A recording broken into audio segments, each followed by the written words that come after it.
Hey guys, tonight we're exploring what it was like to be truly wealthy in ancient Egypt, from your painted villa overlooking the Nile to your private perfume makers and the constant anxiety of maintaining your status in a society where everything from your wig to your tomb defined who you were.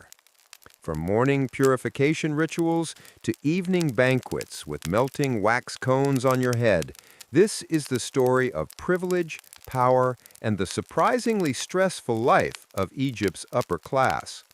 So before you get comfortable, take a moment to like the video and subscribe, but only if you genuinely enjoy what I do here. And let me know in the comments where you're tuning in from and what time it is for you. It's always fascinating to see who's joining us from around the world. Now dim the lights, maybe turn on a fan for that soft background hum, and let's ease into tonight's journey together. Your day begins not with an alarm or a rooster, but with the gentle sound of servants pouring water from ceramic jugs into your private washing basin, the morning light filtering through linen curtains that billow softly in the breeze coming off the Nile just beyond your garden walls. You sleep on a wooden bed frame strung with woven reed matting, far more comfortable than the mud brick sleeping platforms used by common farmers, though not exactly what modern people would call soft or luxurious by contemporary standards of mattress technology. The headrest you use through the night is carved wood, curved to support your neck while keeping your elaborate wig away from your face during sleep, since wealthy Egyptians typically shaved their heads for cleanliness and wore wigs during waking hours to demonstrate status and fashion awareness. Your bedroom is spacious by Egyptian standards, perhaps 15 feet square, with painted walls showing scenes of hunting in the marshes, and your own figure depicted larger than your servants, in the proper artistic convention that size indicated importance rather than actual physical dimensions. The morning air is already warming as the sun rises over the eastern desert, and you know that by midday the heat will be intense, despite the relatively cool mud brick walls that insulate your home through thermal mass that absorbs heat slowly during the day and releases it gradually at night. Two household servants enter quietly, having already been awake for hours preparing for your morning routine, their own simple linen garments marking their lower status compared to the fine pleated linen that awaits you in your dressing area. One servant brings a basin of water mixed with natron, a naturally occurring salt compound used for cleansing that would feel somewhat harsh on modern skin, but which Egyptians considered essential for proper purification and hygiene. The other servant stands ready with your razor, because being wealthy meant being smooth. Upper-class Egyptians shaved their entire bodies regularly, considering body hair uncivilized and lower class, despite the considerable effort required to maintain this standard with bronze or copper razors that needed constant sharpening and careful handling to avoid cuts. You stand while servants wash you, their practiced movements efficient but deferential, always careful not to touch you too familiarly or make direct eye contact that might suggest equality rather than the proper hierarchical distance between master and servant that defined all household relationships. The shaving process takes considerable time, with servants working carefully across your scalp, face, chest, arms, and legs, occasionally pausing to resharpen the blade or rinse away the mixture of oils and natron paste used as primitive shaving cream that lubricated the process somewhat. Any small cuts or nicks are treated immediately with honey, which Egyptians understood had antibacterial properties even if they didn't know the scientific mechanisms, just the practical observation that honey-treated wounds healed better than those left untreated in the dusty Egyptian environment.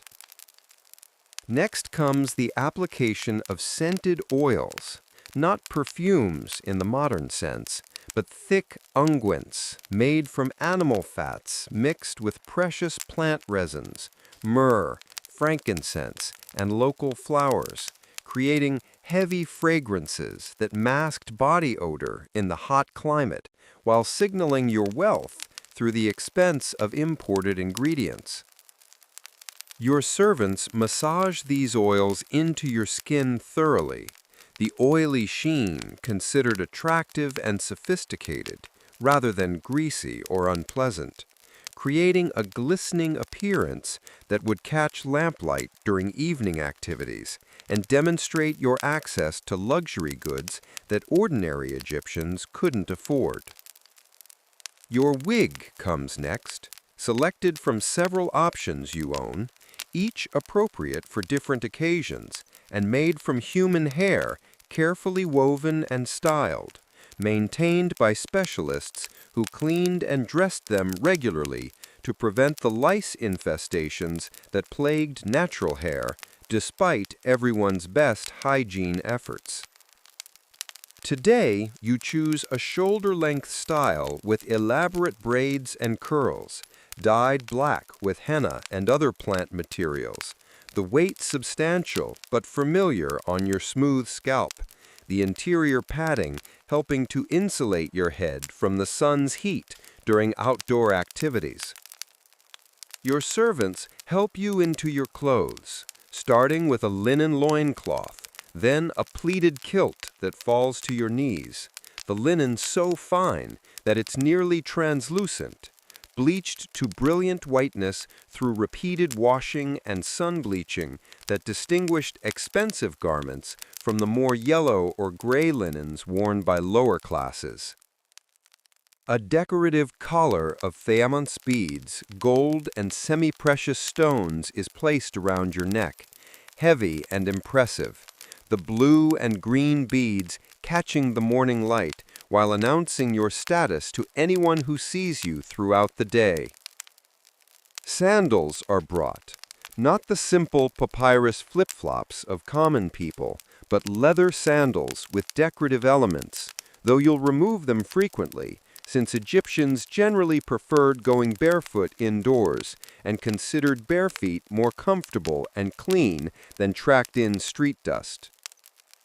Finally comes the application of kohl around your eyes, the black or dark green powder mixed with oil and applied with a small stick in dramatic lines that extended beyond your eyes, serving both cosmetic and practical purposes by reducing sun glare and repelling flies attracted to eyes in the dusty environment.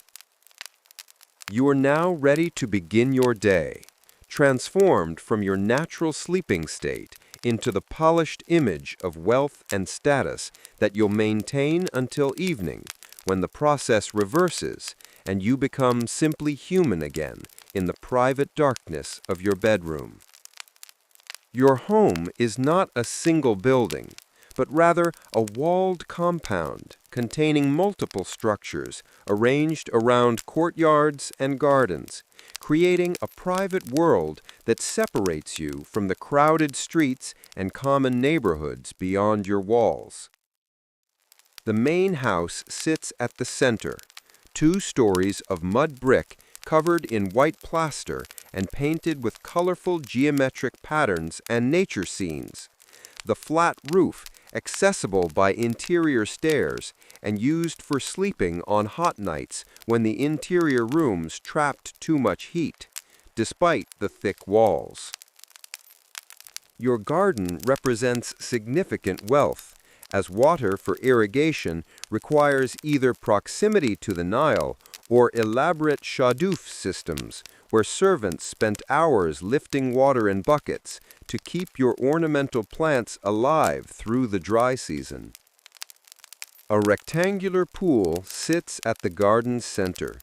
perhaps 20 feet long and 10 feet wide, lined with stones and filled with fish, lotus flowers floating on the surface, providing both decoration and a source of cooling through evaporation that made the garden noticeably more comfortable than the dusty streets outside.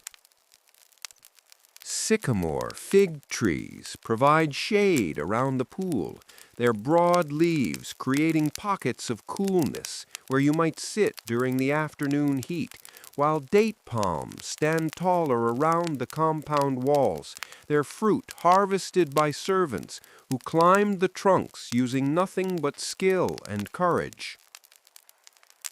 Grapevines grow on wooden trellises near the house, producing fruit for eating fresh and for making wine in your private production area, since wealthy Egyptians could afford fermented grape wine rather than the beer that ordinary people drank as their primary beverage. Servants' quarters line one wall of the compound, simple rooms where your household staff sleeps on reed mats, their proximity ensuring they're available whenever needed, but their separate housing maintaining the social distance that prevented inappropriate familiarity between master and servant.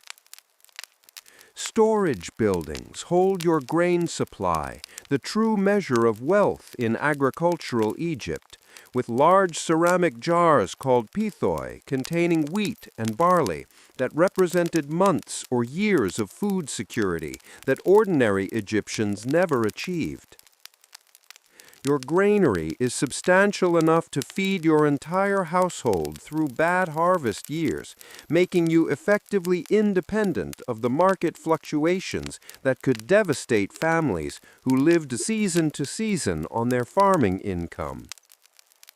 A separate building houses your workshop areas, where craftsmen you employ or own produce goods for your use and for trade, perhaps weavers making fine linen or carpenters crafting furniture, their skills increasing your wealth, while their labor belongs entirely to you through employment or slavery relationships that varied in harshness, but always involved fundamental inequality.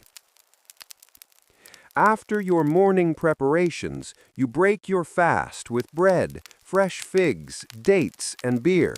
sitting in your columned reception hall while scribes arrive to report on your various business interests scattered across your agricultural holdings and commercial ventures. One scribe brings news from your northern fields, bringing samples of grain and accounting tablets showing quantities harvested, amounts stored, and distributions to workers. His reed pen and papyrus represented the bureaucratic systems that made large-scale wealth management possible in Egyptian society. You review these accounts carefully, not because you suspect theft necessarily, though that was always possible, but because maintaining wealth required constant attention to details that could mean the difference between prosperity and slow decline into merely comfortable rather than genuinely wealthy status. Another scribe brings news from your trading ventures, ships you've invested in that sailed north to Phoenicia or south into Nubia, carrying Egyptian grain and linen to exchange for cedar wood, ivory, incense, and exotic animals that wealthy Egyptians prized for their rarity and foreign origins. Trade was risky, as ships could sink, caravans could be robbed, and foreign partners might prove dishonest, but successful ventures returned enormous profits that agricultural income alone couldn't match, making trade essential for building the kind of wealth that bought political influence and social prestige. You dictate responses and instructions, the scribe writing quickly in hieratic script, the cursive form of hieroglyphs used for daily business rather than the formal picture writing reserved for monuments and religious texts.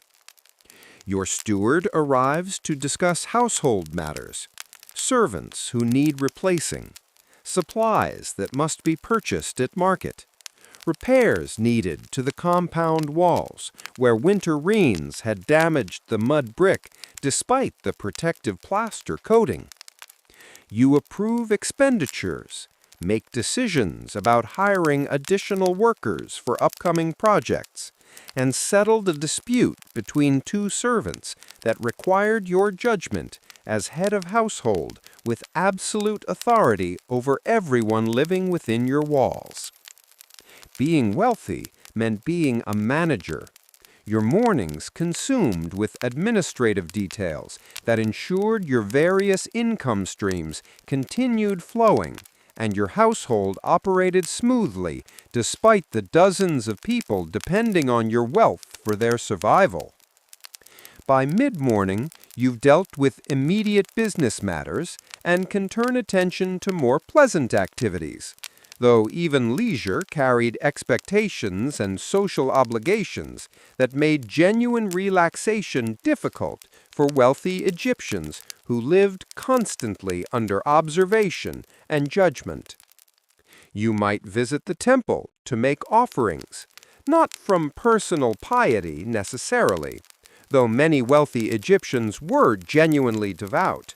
but because temple attendance demonstrated proper respect for gods and provided opportunities to be seen with other elite Egyptians whose connections might prove valuable in business or politics. Or perhaps you'll inspect your tomb, which you've been building for years in the cliffs west of the Nile, where workers carved chambers into rock and artists painted walls with scenes of your life and prayers ensuring your comfortable afterlife. Your tomb represented a massive investment, consuming resources that might otherwise go to living pleasures. But Egyptians believed the afterlife lasted forever, while earthly life was merely temporary, making eternal comfort worth any present sacrifice in a worldview that prioritized death preparation over almost everything else.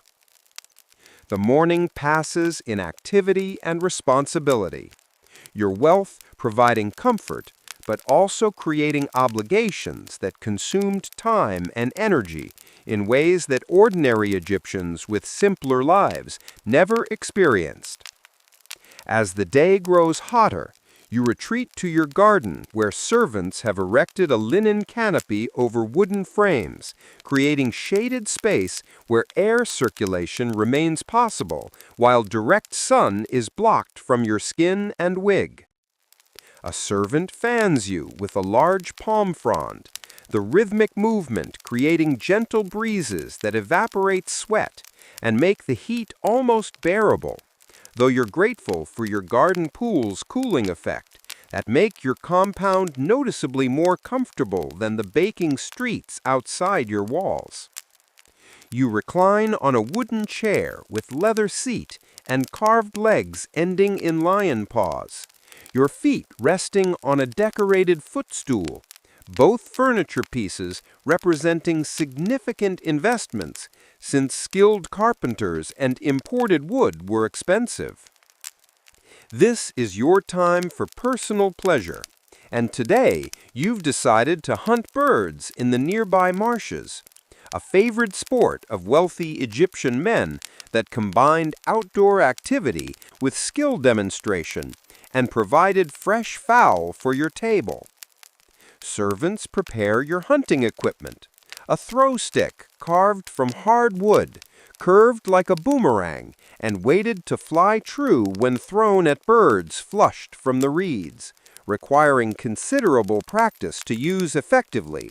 but allowing skilled hunters to bring down multiple birds in single outing. You travel to the marshes by boat, a papyrus skiff, poled through shallow waters by servants, while you stand at the bow, enjoying the breeze over the water and the sight of lotus flowers blooming in massive beds that stretched across the marsh landscape. Your cat accompanies you, a trained feline that retrieved downed birds from the water and reeds, these cats highly valued by wealthy Egyptians who appreciated their hunting partnership and the status symbol of owning such well-trained animals. The marsh teems with life. herons stalking through shallows, crocodiles basking on mud banks, their presence adding genuine danger to the activity that made successful hunts more impressive when recounted at dinner parties. You spend several hours throwing your stick at ducks and geese that exploded from the reeds when your servants disturbed them, the physical activity pleasant and the successful kills satisfying in the way that demonstrating skill always pleased Egyptian men who valued competence in hunting as much as competence in business or administration. Your catch is loaded into baskets, perhaps a dozen birds that your servants will pluck and prepare for tonight's meal, the hunting expedition serving both recreational and practical purposes that justified the time spent away from business management. Returning home in the afternoon heat, you bathe again in water your servants have drawn and slightly heated by sitting in the sun, washing away sweat and marsh mud before resting through the hottest part of the day. Rest in wealthy Egyptian households didn't mean sleeping necessarily, but rather reclining in shaded areas while servants performed entertainment, musicians playing harps and lutes, while singers performed songs praising gods, pharaohs, or the pleasures of life along the Nile. You might receive visitors during afternoon rest hours, other wealthy men who dropped by to discuss business opportunities, share news from the capital, or simply maintain social connections that defined the elite networks through which real power and influence flowed in Egyptian society. These visits operated on careful protocols of hospitality. You offered beer or wine, bread and fruit, while conversation danced around direct statements, using careful language and indirect references that allowed both parties to gauge each other's positions without committing to anything that might prove embarrassing later. Status anxiety permeated these interactions, each man watching for signs of the other's wealth increasing or decreasing, noting new jewelry, clothing quality, or casual mentions of recent purchases that indicated financial health or concerning decline. You also watched your visitors' reactions to your own displays, gauging whether your wealth still impressed or had become ordinary compared to their own growing fortunes, the constant social competition making genuine friendship difficult when every interaction also served as status measurement. Sometimes these afternoon visits included playing Senet, a board game combining strategy and luck, where players moved pieces across squares toward victory.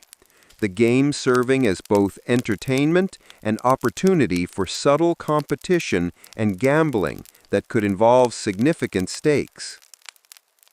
You play carefully, winning enough to demonstrate skill, but not so consistently that you embarrass guests or suggest you're taking the game too seriously.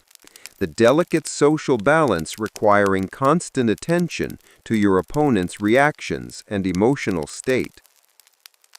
By late afternoon, the heat begins decreasing slightly as the sun moves westward toward the desert, and you prepare for evening activities that will extend past sunset into the cool darkness that made Egyptian nights pleasant after the day's oppressive heat. Servants bring fresh clothes, as you'll change again before evening meals, maintaining the appearance of perfect cleanliness and freshness that wealthy Egyptians considered essential to their social image. Your evening wig is more elaborate than the daytime version, with additional braids and decorative elements that signal formal rather than business appearance. The distinction important in Egyptian social codes that prescribed different dress for different occasions. Additional jewelry is added, more bracelets, ankle bands if you're feeling particularly fashionable, and additional collar necklaces that layered one over another in impressive displays of accumulated precious materials. Your appearance for evening social events took considerable time and servant labor to achieve, but wealthy Egyptians understood that appearance directly affected status, and that maintaining high status required constant investment in the visual signals that communicated wealth to observers. The afternoon transitions toward evening, and you mentally prepare for tonight's social obligations, aware that your wealth required performance as much as possession, your continued status depending on how well you played the elaborate social games that defined Egyptian elite life. Being wealthy meant having leisure time, but that leisure was filled with social performances, status competitions, and careful management of appearances that made genuine relaxation nearly impossible for men whose positions required constant vigilance against social decline or rivals' advancement in the never-ending competition for status and influence. Tonight, you're hosting a banquet, an expensive undertaking that demonstrated your wealth while fulfilling social obligations to reciprocate hospitality you'd received from other elite Egyptians over recent months. Your servants have spent days preparing, hiring additional help from the market for extra labor, purchasing ingredients from multiple vendors to ensure variety and quality that would impress guests accustomed to luxury in their own homes. The main reception hall has been cleaned thoroughly, fresh flower arrangements placed in corners, additional oil lamps positioned to create flattering lighting that made the painted walls glow warmly as evening darkness gathered outside. Low tables were arranged in a square with cushioned stools for guests, though Egyptian banquets often involved reclining rather than sitting upright, guests leaning on one elbow while eating with the other hand, in the manner wealthy Egyptians found comfortable and sophisticated. Your kitchen workers have prepared an impressive menu, multiple types of bread from fine white flour and coarser varieties with dates or honey mixed in, roasted duck and goose from your marsh hunting, beef from cattle you raised on your agricultural lands, and fish from the Nile prepared multiple ways. Vegetables included onions, garlic, lettuce, cucumbers, and chickpeas, prepared with imported spices when available, or local herbs when exotic flavorings proved too expensive even for your substantial budget. Fruits filled decorative bowls, fresh figs, dates, grapes from your garden, and perhaps pomegranates if the season allowed, their vibrant colors adding visual appeal to the food displays that impressed guests before they even began eating. Most importantly, you'd prepared substantial quantities of wine, stored in sealed ceramic amphoras marked with vintages and origins, since wealthy Egyptians took wine seriously, and guests would absolutely notice and remember quality or disappointing lack thereof.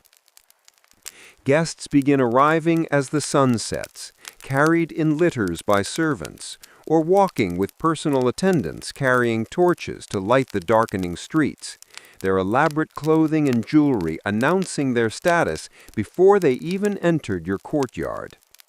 You greet each arrival personally, embracing male guests warmly, while offering respectful but more distant greetings to their wives, Egyptian social customs dictating different levels of physical contact based on gender and relationship. Servants offer guests washing water for hands and feet, removing the dust of travel, even if they only came from nearby compounds, the ritual cleansing signaling a transition from public to private space and from ordinary time to special occasion. Then comes one of the evening's most distinctive customs. Servants place cones of scented wax on each guest's head, positioned atop their wigs or hair. These cones made from tallow mixed with myrrh, frankincense, or other precious aromatics. As the evening progresses and the room warms from body heat and lamp flames, these cones slowly melt, perfumed oil running down over wigs and clothing, creating the heavy scented atmosphere that Egyptians found pleasant and sophisticated, even though it would seem strange and probably uncomfortable to modern sensibilities.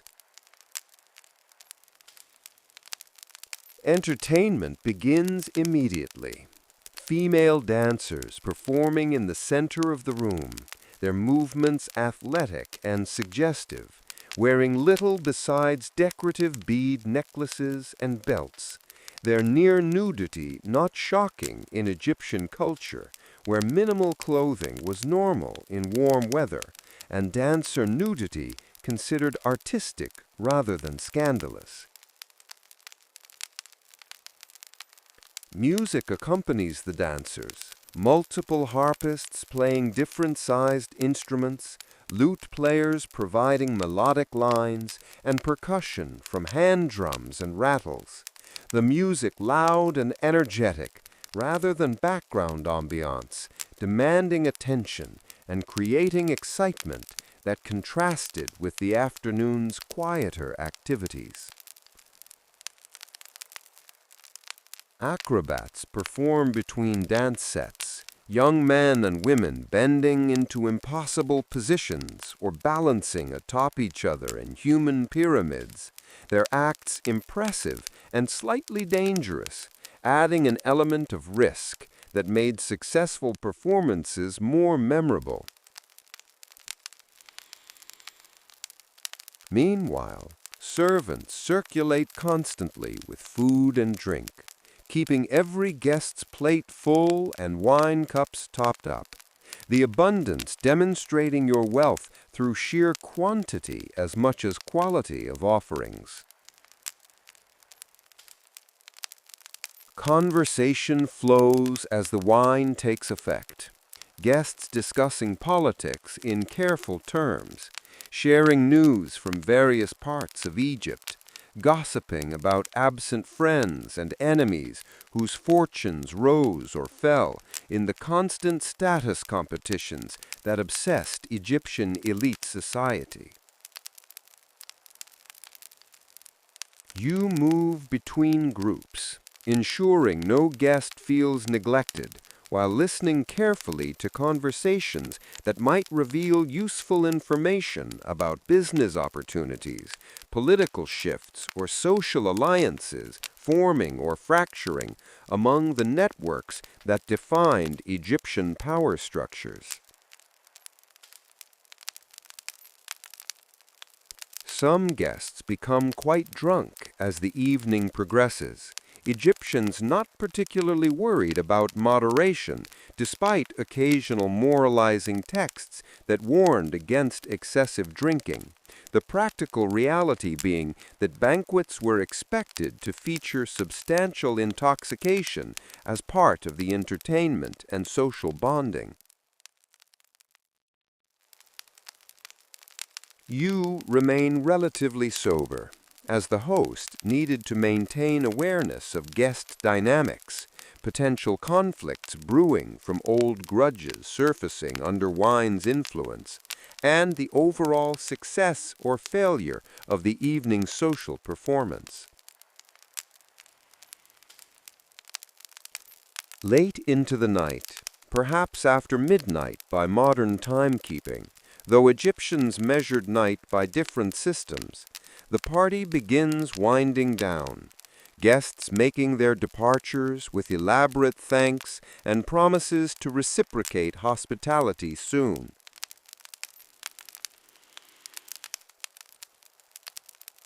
Servants light torches for those walking home, and prepare litters for guests too drunk to walk safely through dark streets. your hospitality extending to ensuring guests reach their compounds without falling in canals or being robbed by criminals who prowled Egyptian cities after dark. Finally, the last guests depart, and you survey the aftermath. Food scattered across tables, wine stains on cushions, melted wax puddles on the floor where scented cones had completely liquefied and dripped onto mud brick.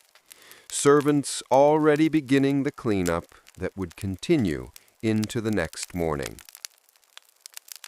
You dismiss most servants to sleep, keeping only personal attendants who help you remove your elaborate evening costume, wiping away melted wax and accumulated oils, washing your face of the cosmetics that had begun to smudge and run in the evening's heat.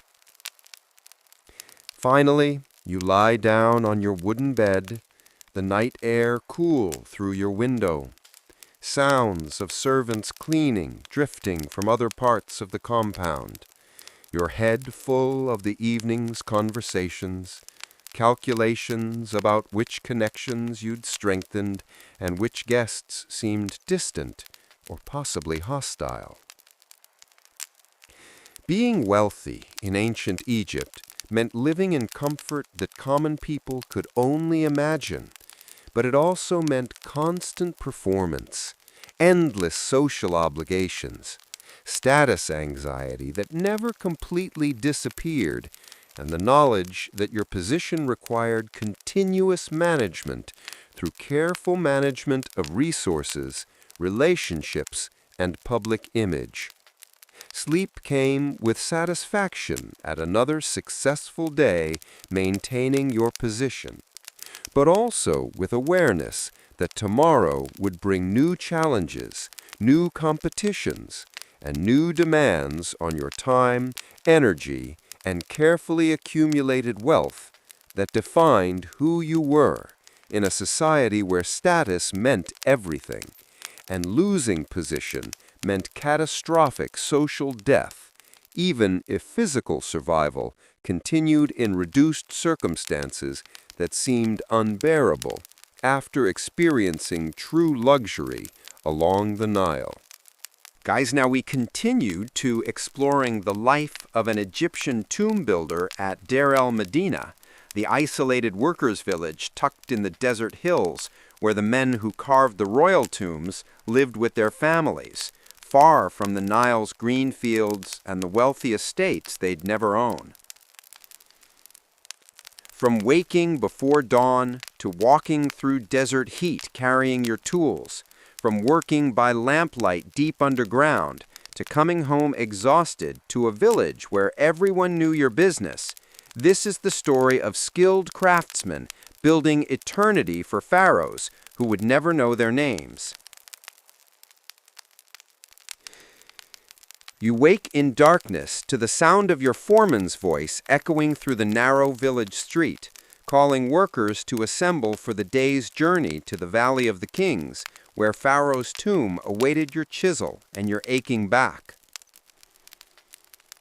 Your house is small, perhaps 4 rooms arranged in a narrow rectangle, mud brick walls whitewashed inside, the ceiling made of palm logs covered with mud plaster that kept most of the rain out during the rare winter storms that swept across the desert hills.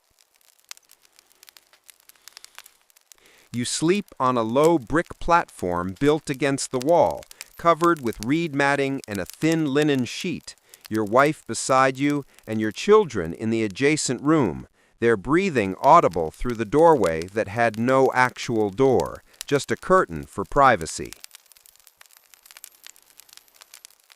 The village of Deir el-Medina sits in a narrow desert valley with no water source, no fields for growing food, nothing but rock and sand, and the 70 or so houses crammed together within defensive walls, isolated from normal Egyptian life by design to keep the location of royal tombs secret from potential robbers. You rise quickly, splashing your face with water from a ceramic jar that was filled yesterday by the water carriers who hauled it from the Nile Valley over the mountain ridge, their daily trip supplying the entire village since no well could be dug in this waterless desert location.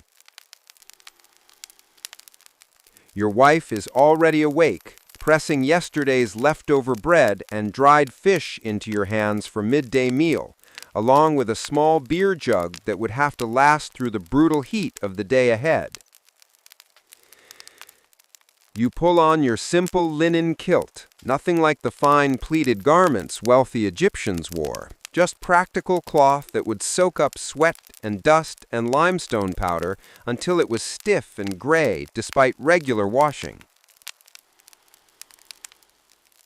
Your tools wait by the door, copper chisels you'd sharpened last night, a wooden mallet worn smooth by years of use, a small oil lamp you'd carry into the tomb's darkness, and a water skin that never seemed large enough for the thirst you'd develop working underground. Outside, your neighbors are emerging from their identical houses, 40 or 50 men assembling in the pre-dawn darkness, some still chewing bread, others stretching stiff backs and complaining about yesterday's aches that hadn't yet faded before today's work began. The foreman counts heads, checking attendance on a pottery shard he'd mark with ink. Absence is noted because they affected grain rations distributed every month from Pharaoh's stores as payment for your labor.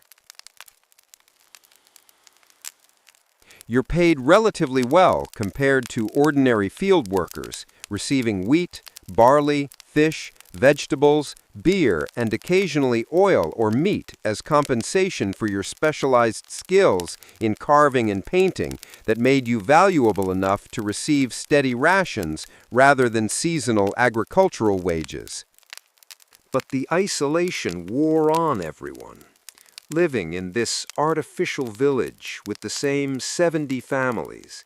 everyone knowing everyone's arguments, debts, affairs, and problems, the claustrophobic social atmosphere creating constant gossip and occasional violence that erupted when men tired of each other's presence after decades of forced proximity. The walk to the valley begins as the sky lightens to gray, the column of workers following a well-worn path over the ridge that separated your village from the valley where royal tombs were carved into limestone cliffs. The path climbs steeply through rocky terrain, your legs burning as you ascend with tools and provisions, the desert wind already warming as the sun prepared to rise and transform the landscape into a furnace. At the ridge top you pause, looking back at your village tucked into its valley, then forward toward the Valley of the Kings spread below. Multiple tomb entrances visible as dark rectangular holes in the cliff faces, where generations of workers had carved chambers for dead pharaohs. The descent takes another 20 minutes, your group reaching the valley floor as the sun finally breaks over the eastern mountains, turning everything golden and immediately hot. Your current project is the tomb of the reigning pharaoh, a work in progress that would continue for years or even decades, depending on how long he lived, though everyone hoped for a long reign that meant steady work and reliable rations, rather than the chaos that followed royal deaths and succession disputes. The tomb entrance is a rectangular cut in the cliff face leading to a descending corridor that plunged into the mountain, the architecture following traditional patterns that every tomb builder knew by heart after years of carving similar layouts. You light your oil lamp from the fire maintained at the entrance by young apprentices, whose job involved keeping flames ready for the dozens of lamps workers carried into the darkness where no natural light penetrated beyond the first few yards. The descent into the tomb always felt slightly ominous, leaving behind the brutal heat and blinding sunlight for the cool darkness that smelled of stone dust and lamp oil and human sweat accumulated over months of labor. Your work crew, perhaps 8 or 10 men, gathered in the chamber currently being carved. The ceiling barely high enough to stand upright, the walls rough limestone, waiting for your chisels to transform them into smooth surfaces, ready for the artists who would paint scenes of Pharaoh's journey through the afterlife. The foreman assigned today's tasks. You and 3 others would continue deepening the chamber by removing limestone from the floor, slowly lowering the ground level to create the proper ceiling height according to the master plan that architects had designed based on traditional tomb layouts. You begin the rhythmic work of chiseling, setting your copper blade against the stone and striking with your wooden mallet, the sound echoing in the confined space, along with identical sounds from your colleagues working beside you. Copper chisels weren't ideal for limestone work. They dulled quickly and required constant sharpening, but bronze was expensive and iron virtually unknown, so you worked with what Pharaoh's administrators provided and complained regularly about inadequate tools that made your job harder than it should be. The physical labor was brutal, despite your years of experience, your shoulders and back screaming after the first hour of constant hammering, your hands developing new blisters on top of old calluses, your knees aching from crouching in positions that allowed you to reach awkward angles.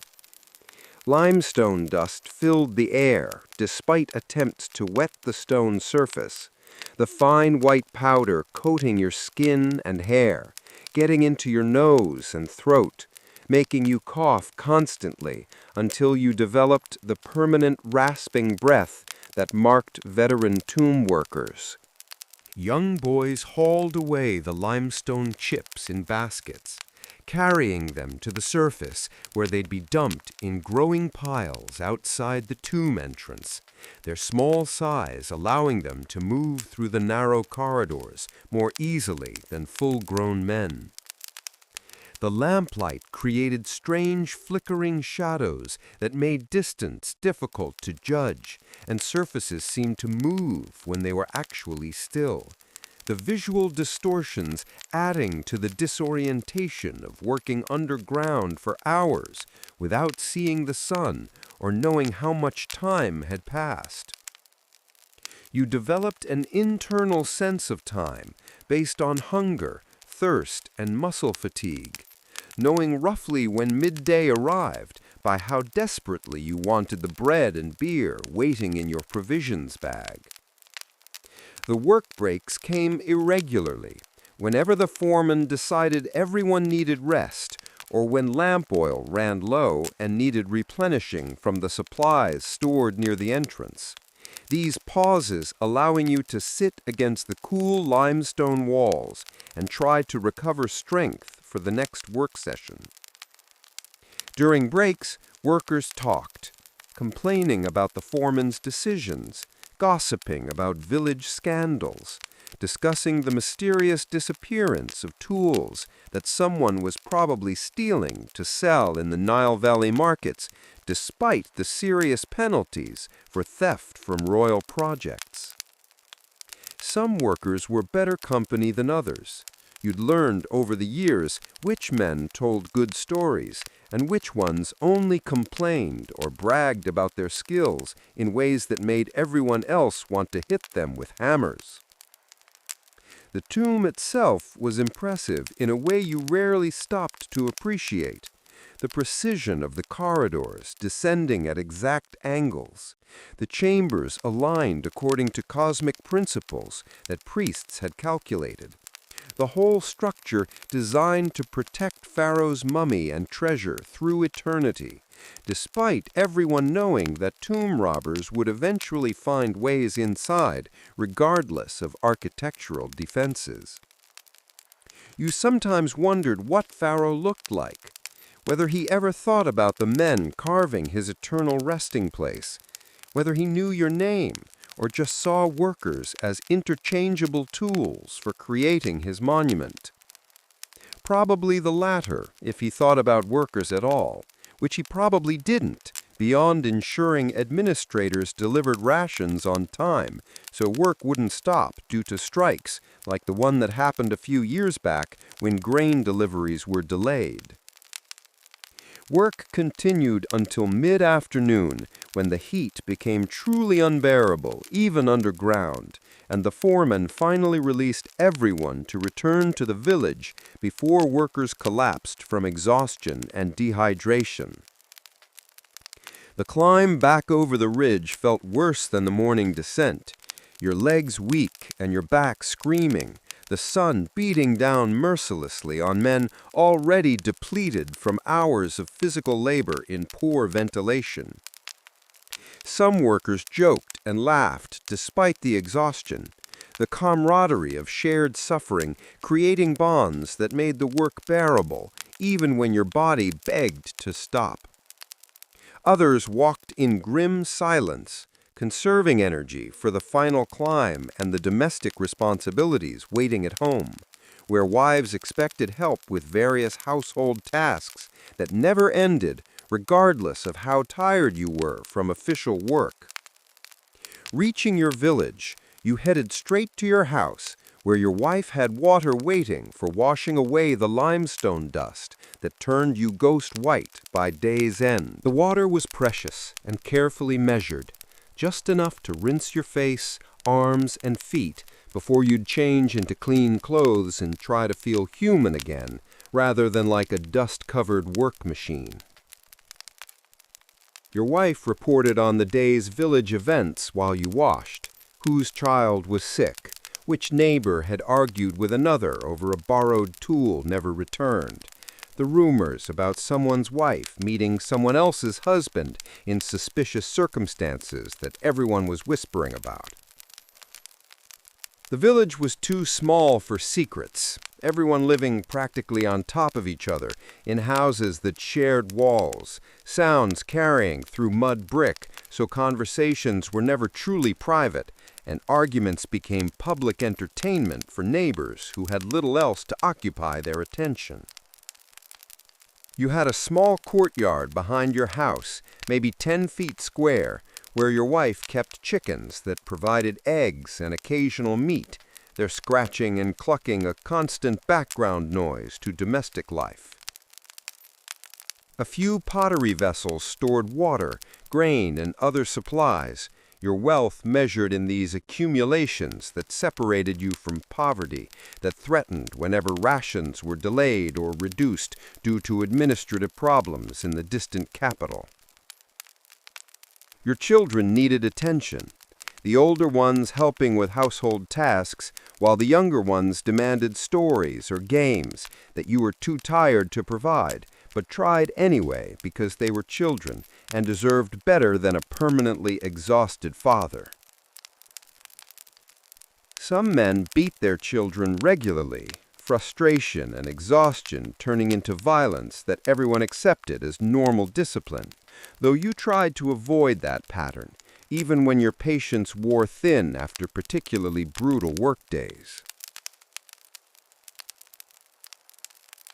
Evening meals were simple, bread and beer with vegetables when available, occasionally fish or meat from your rations. Everyone sitting together in the main room while oil lamps cast flickering light on walls you decorated with whatever you could afford. Nothing compared to wealthy Egyptians' painted murals, but better than bare mud brick.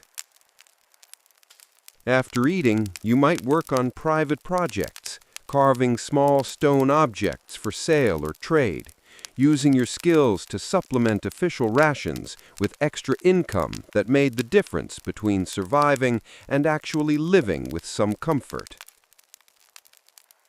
Other times you join neighbors in the street, men gathering to drink extra beer and complain about work, supervisors, rations, and the general injustices of a system that made them build elaborate tombs for pharaohs while living in cramped desert houses. The village had a sense of community that came from shared circumstances, everyone understanding the work's demands and the isolation's psychological toll, creating solidarity that could erupt into conflicts but generally held people together through mutual support. When someone's house needed repairs, neighbors helped without being asked. The communal labor tacitly expected and reciprocated when your own house required work beyond what one family could manage alone. When someone died, the entire village attended the funeral, contributing to burial costs and helping the widow with immediate needs, the social safety net imperfect but better than nothing in a world without government welfare systems.